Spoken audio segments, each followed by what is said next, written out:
kind of person who thinks about the hospitality you should give to a tradie? Well, if you are, then you're in good company. Today we'll be sharing stories from our past, playing some games, and maybe even performing a live sketch or two. Let's put off eating fruit from the fruit bowl until a point that it's overripe and must be thrown out. Grab your knitting needles and a blanket because it's time for three old friends to sit around and sew a new patch into their quilt of friendship. So join me, Dion, under the covers with Christian. Welcome to Patchwork. And Josh. Welcome to Patchwork.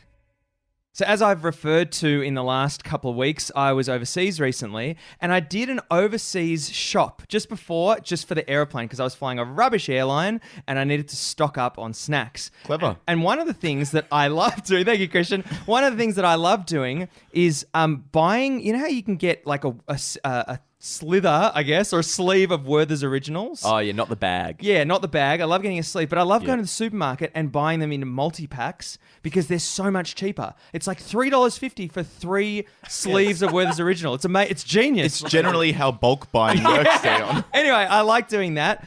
And I got through them very, very quickly, and I almost got through them before I went on the plane. It was just, I love them. I love this. There is no flavour like it. As soon as you got to the car, you were cracking in, were you? Cracking in. Let's just Cracking explain. in. A Werther's Original is a suck lolly, right? Yeah, it's a suck lolly. That's exactly, it's a hard candy. Yeah, it's a hard candy. Boys love candy. What character was That that? was a Simpsons character. That's from The Simpsons. Someone will know it. Okay. The idea behind the Werther's Original is that you keep it in your mouth for a prolonged period of time. That's not the idea behind a Werther's Original. So No, but that's not like when you go and do the factory tour, the Werther's factory tour. They're not going, the idea behind this is... No, the whole point of any hard lolly Yeah. is it sits in your mouth and gives you flavour for a long period of time. Can we please just explore the Werther's factory tour just for a second? So clearly at the factory, there's no one under 70 years of age. Yeah. And they all talk even the robots are old. and they all talk with a bit of a lisp. And they've always got a lolly on the inside of their cheek as Yeah, well. they're always moving it from left to right the that's whole right. time. And they're always complaining, I've got this little cut that I've got on the inside of my cheek, forming an ulcer. Anyway, I wanted to get to the point was that I got through them so quickly because I have a real problem with discipline with hard lollies, hard candy. I have a big problem with it, and that is just biting into it way too quick. Yep. I do it and I'm like, I suck on it a little bit, and I think... Every time I think, I'm going to be disciplined about this, I'm going to see what I can do, and I'm going to see if I can get it really, really small. Never happens. I don't think I've ever sucked a hard lolly to the point of not biting into it. Where it just disintegrates on the tongue. And you go, hang on. I can't even imagine what that feeling's Yeah, like. yeah. I always think I have the same thing go through my head with a lollipop. I put the lollipop in my mouth and I go, I'm going to suck this until the stick's left. Yeah. And nothing else. Yeah. And then you get to that moment where you crack it between your teeth. It splits in half, and you're like, great. Now I've just got the stick remaining. So how soon after it goes in your mouth, Dion, is it getting cracked into? Honestly, like at maximum, like a minute, and then Wow. I'm cracking in. Man, a Yep. minute. Yep. See, but the benefit is, and I think why we all love the crack, is that great moment where you're crushing down and then it snaps. Yeah. And then you've got twice as much lolly. Yeah, it's amazing. Isn't it incredible how that works? Like, So do you crack right at the start and then go, I'll save that half for later. I'll suck this half. The one thing I used to, beyond hard lollies, I used to love sucking like a Smartie or an M&M to the point where it wipes off the colouring. way. Same Yes. with Skittles as well. Did you used to wipe off the colouring and then spit them out or I would- something? and look at it. But like you And get it look out. at it. Yeah, you get it. I go, oh, that's white now. That's Yeah, it's great. Put weird. it back in. And then finish it? Yeah, absolutely. Or throw it out. But I do like Skittles. I'll often suck away for a long time. But they're a good nice chew. They're great. But like with the lollipops and stuff, you do get to that point though, especially with a lollipop where it needs to be broken now. It needs to be cracked on the So teeth. you think Yeah. it's inevitability? Yeah. I think with a Werther's or something, you should try and run that out and ride that as long as possible. Because that whole point is it's like a flavorful long thing. And the sooner you crack it and the sooner you crush it, the quicker it all goes. Yep. Because it's smaller. Yep. Okay, so how does this change now when it's a throat lozenger? So something that's supposed to... Sorry. Lozenge. Yep. Not lozenge. Why'd you say lozenger? I don't know. It sounds like slazenger. I'd love if Difflam started making tennis rackets. Yeah, but what happens? So I'm assuming to get the full protection for your throat, Yeah. it's about sucking it for longer, Yep. right? Yeah. It's not just about eating it. Absolutely. I still bite into them. Yeah. Still bite into them. Because some of them have like, more medical based stuff that like coats your throat and numbs it a bit. So those ones, I think, you want to break that down, work it into your saliva and get that coating really working for you. I reckon it's all about the technique, Dion. Because I feel as though when I'm the same as you, I put something in my mouth and immediately it's going right between my teeth, which is encouraging me to chomp down on it. Yeah. But I feel as though it's about the swishing. It's the swirling inside of your mouth. So basically what you need to do is create enough saliva and then it's working like erosion on a coastline. Yeah. So you're breaking that lolly down. Over millions of years. I've been working on this Werther's since 1924. All right, so how long then do you have a piece of gum in your mouth? Oh, I reckon some gums keep their flavour longer than others. Yeah. I think normally though, I rarely chew gum. And most of the time it's just maybe for a bit of a fresh breath burst. Yes. So just get enough of that in there and if Yep. your mouth's feeling nice, then you can ditch it. What about you, Christian? How long do you keep a stick of gum in your mouth? With the wrapper on or off? Yeah. I'd say that I have it in my mouth for an above average length of time. Interesting. Yeah. And it Interesting. gets to the point where it's quite hard and flavorless. Yep. And then I Oh, remember yeah. that I'm chewing gum and I go, nah. Well, you know what I used to do as a kid with my gum? Especially, I used to love a bit of juicy fruit. And so what I do, how weird's this? And I'm sure there's other people who used to do this as well, is after a while, I'd take it out and put some sugar on it. No, you And put it back didn't. in. So great. So the reason What? that you chewed gum was strictly because it was sweet. Yeah, so it's like, it was juicy fruit. I was like, there's lots of flavour. Get some sugar on it, back in. Why wouldn't you get fruit on it? Because I think, the coating on those ones, similar to PK, like it's got that hard casing around it. Yeah. That's kind of nice for that initial first chew Yeah. that really gets you going. And that dissolves very quickly. Hang on. Where did you source the sugar from? Just the communal bowl, was it, Josh? Yeah, I'm pretty sure. You'd throw your gum into the sugar. It was his mum's sugar. Oh my God. I actually don't think as a kid I probably would have cared enough to like spoon some sugar out. So I think maybe I did just dunk it in, which is Unbelievable. nuts, isn't it? As Josh gets older, he starts to throw it in the coffee jar as well. Instant coffee, then the sugar, then back in the mouth. And a dunk in the milk.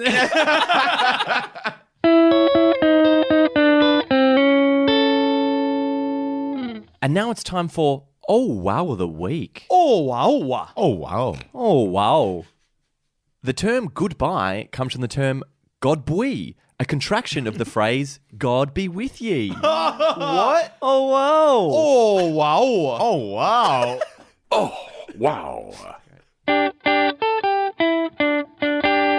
So my mum has been cleaning up the family home recently, and sometimes when she's cleaning up, she'll send me photos from my youth. And one of the photos she sent me was from when we went to Queensland, where they've got all of these theme parks, and we went as kids, and it was a lot of fun. And I was thinking, yeah, it was a lot of fun. I really like Dreamworld. I really like Wet and Wild, the other ones. Warner Brothers Movie World. And what's the fourth one? and SeaWorld. And SeaWorld. Nara Nara Resort. Resort. And so I was looking at the photos and I noticed that my brothers were like on rides and stuff and I wasn't. And it made me reflect, what did I actually do when I visited those theme parks? How young were you? I would have been maybe 12, So how old's the difference between you and your brothers? 3 years and 6 years. So not that big of a difference between the three of you. No, not that big of a difference. We could discuss that another time. Let's stay to the rides. And but also 12 years old is definitely a ride attending age. Yeah, it should be, and it should be where you've got that I guess inhibition where you just get on rides and it doesn't really matter. I reckon your parents were saving you embarrassment. You know those sides? You must be this tall. Oh, Dion, that one's a bit dangerous. Maybe don't even try to go on that one. Okay, Mum. But anyway, I at the time I was like, I don't want to go on rides. And I literally went, I think, on one ride. I was fine at Wet and Wild, going down the water slides. Christian, if you remember, was fine at Wet and Wild, walking on the water. Yeah. But yeah, and so it made me think, like, I don't need that kind of adrenaline. I don't think. There was that ride, the Tower of Terror. I don't know if it's still there, but I would never go on something like that. Well, we never really did it as kids. Like, we weren't sort of pushed to do. Like, I don't know, there wasn't this great desire for any of us really to get on those rides and do those rides. And we just kind of accepted it as a thing. It's like, oh no, our family doesn't do crazy rides. It becomes a bit of a contest, doesn't it? It's like, have you been on that ride? Yeah. It's like, well, if you haven't, you're a chicken. Yeah, and then the adult contest is bungee jumping and skydiving and all that stuff. And like, I don't know, bungee jumping for me, I don't think I will ever do it. I used to fall into the trap as a child of I think I should go on these rides, even though I'm quite scared of them. Yeah. But now I'm very happy to draw the line. All of my friends have gone skydiving, bungee jumping, and I'm so happy to say, nope, not for me. It's not natural for a human to jump out of a plane. For a human to reach terminal velocity. It should never happen. But Christian, don't you feel like you're missing out on something? No, I don't feel as though I'm missing out on anything because I don't see, like, you can get adrenaline from lots of different things in your life. Yep. The type of adrenaline that someone would get from bungee jumping, I think I get that just looking out the window of my office. No, you don't. I do. I get very sweaty palms. I'm like, that's enough because for you're me. quite high up. Yeah, that's enough. I thought you meant just I like thought you meant looking the at view. the city. Yeah. Oh, these top of these buildings are gorgeous, aren't they? That is Spider-Man just swinging through.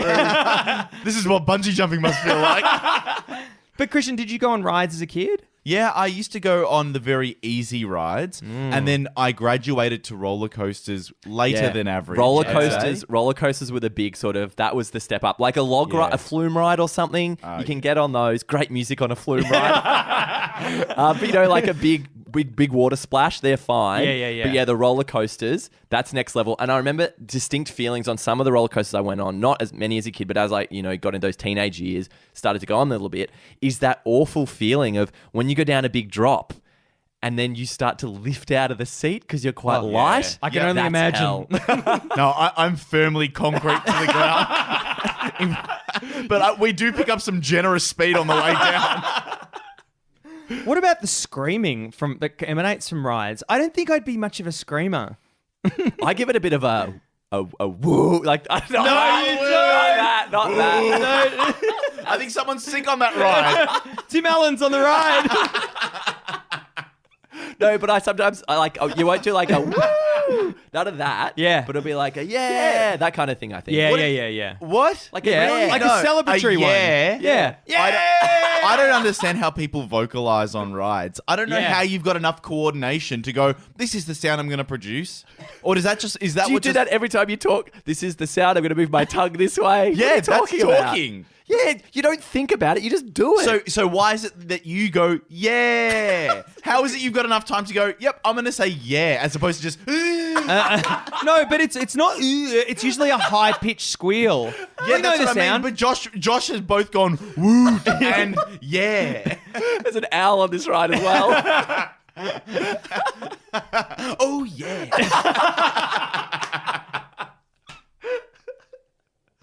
One thing, though, just more broadly about the family holiday, there are a lot of things that as I was younger, I have absolutely no memory of. And there's a lot of these family holidays. It's like, oh, it's great for the kids. We'll see all this great stuff. There's heaps of stuff. And it got to the point that my mum has said it many, many times. Like, she'll go, I remember when we went to the Great Barrier Reef. And I was like, nah. Not at all. Yeah. She's like, Yeah. I don't know why we bothered. And I said, yeah, that was your choice. Yeah, I that's had so nothing to true. do with that decision. Yeah, I remember I went to Europe for 6 weeks, and that's all I remember. No, I went to Europe. number. I went to Europe for 6 weeks. You always remember how many weeks you go for. Went to Europe for 6 weeks, and I don't know if I just remember the photos that were taken on that trip, or if I actually remember the experience that I had. But I went to like the Vatican City, and threw a coin into the Trevi Fountain, which has now been relocated to the Vatican City. Yeah. I was going to say they've just set it up in Dion's backyard. Dion, here's the Vatican City, and that's the Trevi Fountain. And look, the pyramids of Giza. But yeah, went to all these really cool places. The only thing I remember, I went when I was 10 to Europe, a bunch of different countries. The only thing I remember about Spain, particularly Madrid, was that there was heaps of cigarette smoke.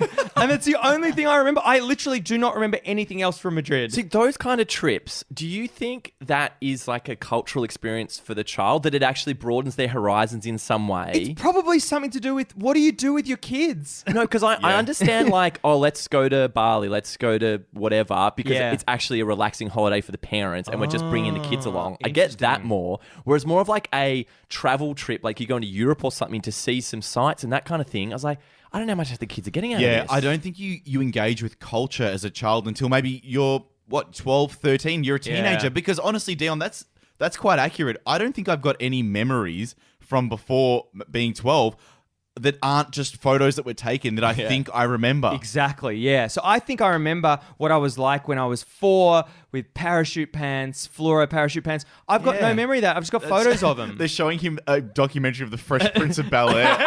At the Vatican City. Yeah, that's me. Ooh. I don't remember my Uncle Phil at all.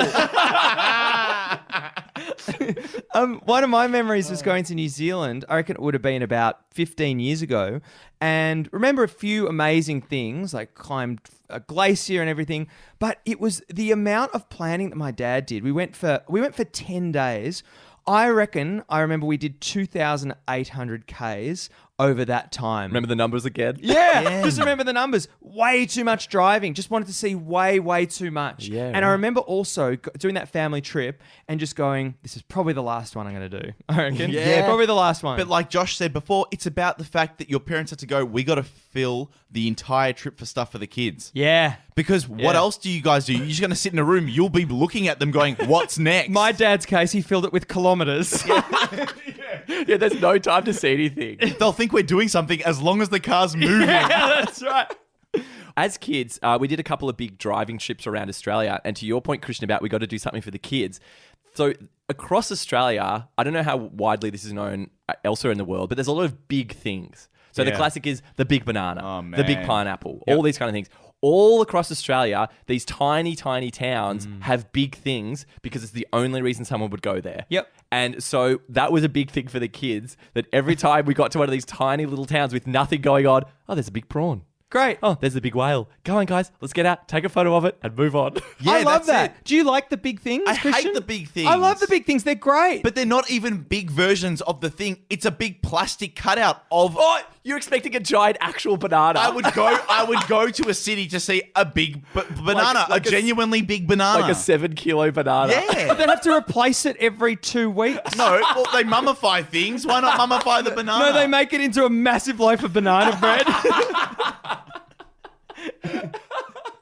We went to the big pineapple when I was in Queensland. It's honestly the only memory I have of that trip. I also drowned at Wet n Wild, but that might have something to do with it. Can you get pineapple at the big pineapple? Yeah. There's all the pineapple fields there. Yeah, And bananas? I'm sure it's all around. And what about prawns? But yeah, I know. But not all big things are made equal. So like the more rural and regional you get, it's very, very clear that they've just knocked this up to attract traffic beyond a petrol station. So I used to have to commute between Melbourne and Canberra, like every maybe month. And there's stuff along the way that you're meant to see. And there's this one little thing that you're meant to see about halfway, and it's called Dog on the Tucker Box. Yeah. You familiar with that? Dog on the No. Tucker Box? I visited the Dog on the Tucker Box a lot. Yeah, and it's like, and people are like, make sure when you're doing the drive, go see the Dog on the Tucker Box. It's literally a statue of a dog on a tucker box. Tiny statue. what's a tucker box? A lunchbox. Yeah. I Oh, guess. okay. I don't know what it's doing on there. I mean, I guess that's part of the appeal. But it's literally just a statue, and you see statues everywhere. It's just like a normal bronze statue. And it's just, I don't know. Maybe there's a great story behind it. I'm sure it's something. I know there's that great one in Tokyo that's actually good of like, oh, this is the dog that stayed here after his owner died and he stayed Beautiful. here for Yeah. weeks and weeks and weeks. This in Australia, this is the dog that got in his owner's lunch. That's all it did. Do you, if you go to an overseas location and see one of those statues and there's like most of the bronze has been wiped away, one section on it because it's apparently good luck. Yes, Will yes. you touch that part of the statue? I don't. I think I probably used to, but no, I don't. It's fascinating how it bronzes up, though. I love that. But no, do you? Yeah, absolutely. Like there was one in Scotland about this dog and supposed to touch its nose for good luck. I was just touching the nose for ages. I was just trying to rub Give more you of that it off. luck. Yeah. And how's it been since then? Good Oh, luck. it's shocking.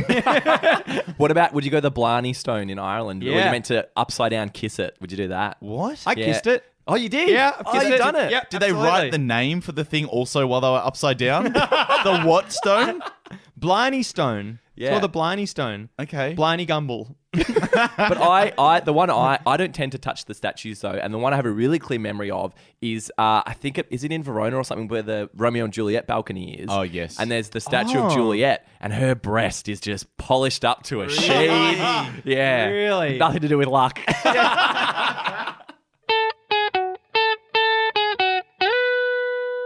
So recently we had a heater installed in my share house and it had to have some weird exhaust pipe installed because we're on the 3rd floor. Anyway, the guy who came was a very lovely tradie and I opened the door, I greeted him, and the first thing that I did was I offered him a cup of coffee. Oh, Coffee. wow. Yeah, now this is my housemate pulled me up and was like, a cup of coffee? He's not gonna be here very long. And I realized that the reason I do that is because as a child, I remember my mum having tradies come through the house and it was the same for all tradies coming through. She'd put out the platter. She'd get the platter out. So they'd get a Pepsi Max, they'd get icy water, they'd get a coffee or a tea, and then they'd get a tray of bickies. Oh my God. So good. Yeah, for every tradie. Whoever came past the house, that's what they'd get as their staple. Did you get the best jobs ever done? No, so that's... Yeah. Exactly. No. That's intention behind it, right?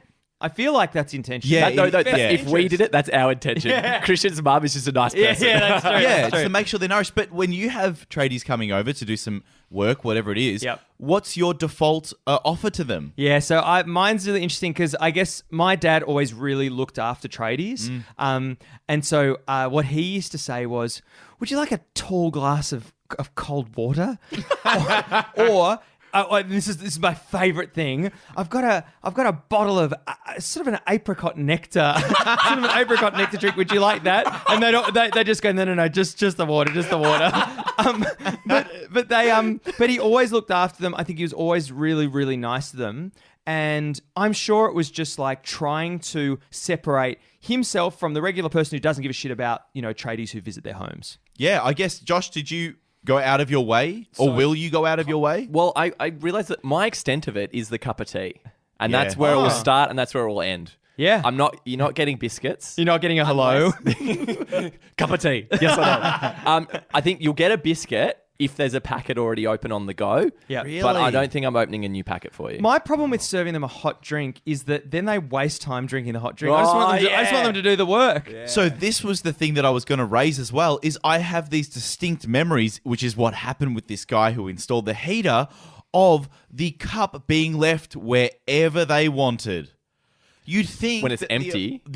You'd think the appropriate thing to do would be drink the drink and then at the end go, and thanks for that. No. Here's your cup and saucer back. I've got no... Not to leave it on the balcony. I think, you should maybe just mention, thanks for the thing, I've just left it there. Oh, yeah, give it, hey, thanks very much for that. Or try and find the kitchen, I guess, depending on the size of the house. Maybe they don't give a shit about your coffee. And maybe they don't... Did he accept the coffee, Christian? Yeah, absolutely. Oh. What do you mean absolutely? As if you wouldn't. Well, but I find that if you're coming in the morning and then someone's going to say, hey, would you like me to make you a coffee? That's quite a nice thing. Of course you accept that. Yeah. One thing that happened to me when I was probably early 20s or something, I was still at uni, and we had a house party at the house that mum and dad didn't know about, and the toilet got broken. So it was like emergency stations. We've got to get this fixed, right? And so my brother, who sort of organised the party, one of the guys, he's like, oh, my brother's a tradie. I'll get him to come around and fix it up and we'll sort it out. I was like, great, cool. So he sent his brother around. I was home that day and I opened the door. So I'm at uni at this stage and it's a guy I went to high school with. Oh, amazing. And I saw him. I was like, oh, you're like a proper tradie. Like proper working, doing stuff. And I'm just this, uni student stuffing around for the most part, really. And so I invited him in. And then the weirdest thing, because we're like the same age, the same level of stuff, I was like, do I just treat him like a normal tradie? I was like, so I did. I was like, would you like a cup of tea? He's like, no, mate, that's fine, it's fine. He's like, well, I'll be upstairs studying. Oh, no way. And you could work. Show yourself out. Yeah. I wasn't sure, but it was like, well, I'll go. I'm not going to hang around because it was a big job to do the toilet. Isn't it funny that when a mate comes over to do work for you, the gift is always a slab? It's like, I'll just get him a slab. I'll just get him a slab. Yeah. So what is that? $40 to $50 for a job that otherwise would have been charged, a couple of hundred? Because of the awkwardness of handing over cash, I think, and it's just put into a slab. Well, especially when you tuck it into their underwear. Well, this was just sort of The slab. But the weirdest thing I felt was that if this was another tradie, I would have treated him this way. Because it was this guy who I knew, it somehow felt entirely different. Can I ask a question? When the tradie comes over to your house, do you hang around their space or do you just let them do their thing? Ooh. I think you should leave them do their thing. Yeah. Let them know where you're going, and if you need anything, hey, I'm just going to be upstairs. Just yell out if you need anything. I kind of potter about. I'm interested. I like to see kind of what they're doing. Yeah, I'm about the same. It's a curiosity, but I'll take my read from them. If they're not engaging in any conversation, I'll drift away. I don't want to spend my time there. Yeah. So if I take it one step further from tradies, how much hospitality can you show yourself at a friend's house? So, for example, if you've walked through the door at a friend's house, can you just go and help yourself to their fridge? Nah.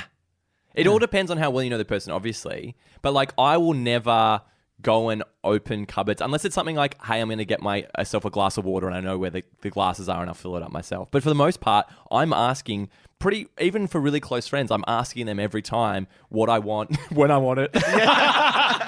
And what about when you sit down on the couch and they've got a coffee table? Can you put your legs up on the coffee table? Oh, no way. I've got no problem with people doing that. Really? As long as they've had a look and they're like their shoes aren't dirty or they're not wearing like steel-capped heels. That's gross. I think it's fine. What, to put your feet up on someone else's furniture? Why is it gross? It's a coffee table. It's not like coffee's being drunk on it. What are your shoes touching all day, every day? Coffee. They're treading around on the ground. So you'd have a problem with that if I came around and put my feet up? Yeah. Really? Yeah. Because I did it last night. It was really interesting. I did it last night and I put them up and I was kind of like, oh, if I don't get any objections to this, I guess it's okay. No, other way around. Oh, no. Hey, do you mind if I pop my feet up? But I will never presume to just run amok in the house. Toilet, I'll use myself. And I'll destroy it. Yeah.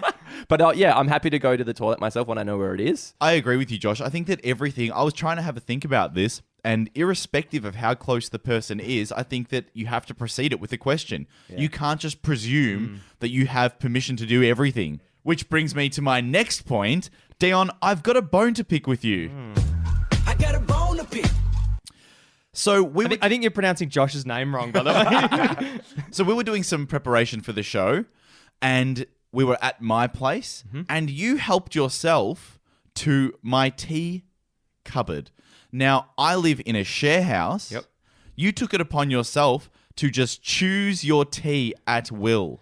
So I thought it was a nice gesture to go to someone else's place and not necessarily make them boil the water, dunk the tea, all that sort of stuff. So I thought it was a nice gesture to do that. But Christian, you had a problem, I believe, with my presumption that I could just have any tea bag I wanted. That's right. Because you're in a share house, some tea's going to belong to someone. Other tea's going to belong to someone else. Yeah, but I feel like it's a tea bag, and I feel like it's not a significant encumbrance. But it's never your tea bag. If Josh can go to someone's place and dip his juicy fruit in their sugar, then surely. I think, because I remember this very clearly, and I immediately realised what I was seeing. And I think with the tea bags, there's in every house, no matter who buys it, there's always one sort of bulk normal one. Yeah. There's always one like, this is the standard tea bag. Maybe your Liptons, maybe your Bushels, that kind of thing. And if you've got friends over, help yourself to the 5,000 of those tea bags. But Dion was looking around in the tea too. I'm like, no. No, well, I thought it was a communal thing, a communal cupboard. And remember, the importance was my intention behind it. I wanted to give you that a is tea. true. Like Dion's motivation to, I'll make the tea, I'll boil it, I'll put it together, help you guys out. Yeah, assume positive intent, Christian. Yeah, I assume positive intent until you argue back with me when I say, no, not that tea. No, but I do want that tea.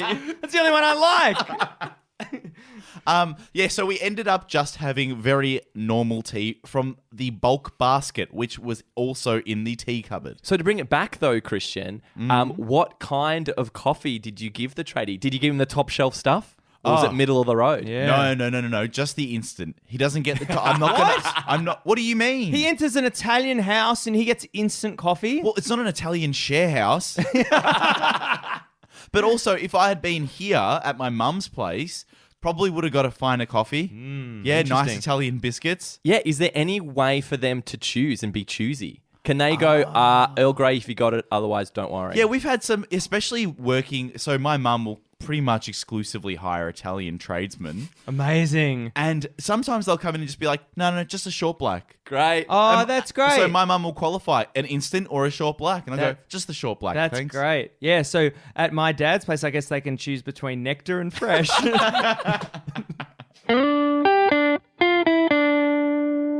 Really really good? You know what's really, really good?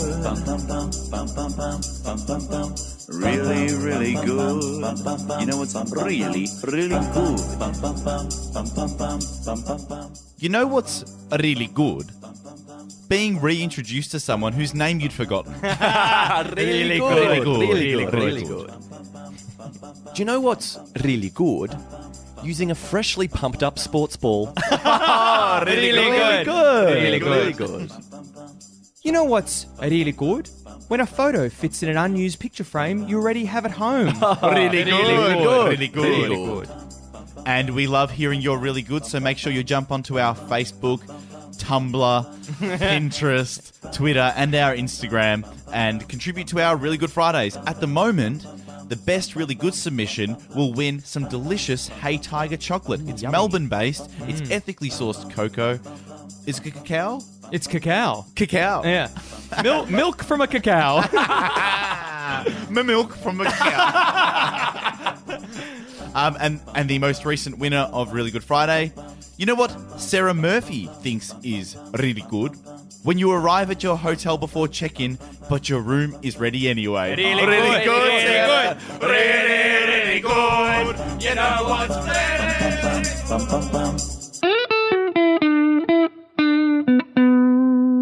Thank you for listening to Welcome to Patchwork this week. We would love you to tell a friend who doesn't already listen to the show. It's a awesome way for us to grow, for us, you and us, to share our sense of humour. So please tell a friend. That's your task for the next patch. And of course, you'll be used to me saying this. Please join us on Facebook, Instagram, and Twitter. We post stuff on there which we think you'll really enjoy. And also, if you want to become a Patreon, you'll get an extra clip every off week. Just go to www.patreon.com/welcome to Patchwork. As we do every week, we sew a new patch into our quilt of friendship. Josh, what did you sew into your patch this week? Thank you, Dion. My patch this week is Christian offering a tradie at his house a 3-park super pass. And Christian, what patch did you sew this week? Josh, this week I sewed into my patch some disappointed local townsfolk whose famed tourist attraction, the Big Hard Candy, was found cracked in half shortly after a visit from Dion. And Dion, what did you sew into your patch this week? My patch this week is me on holiday with my family, choosing to go on the 2,800-kilometre Werther's Original roller coaster.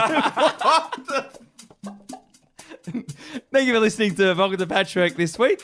I've been Dion. I've been Josh. And I've been Christian. God boy. God boy. God boy.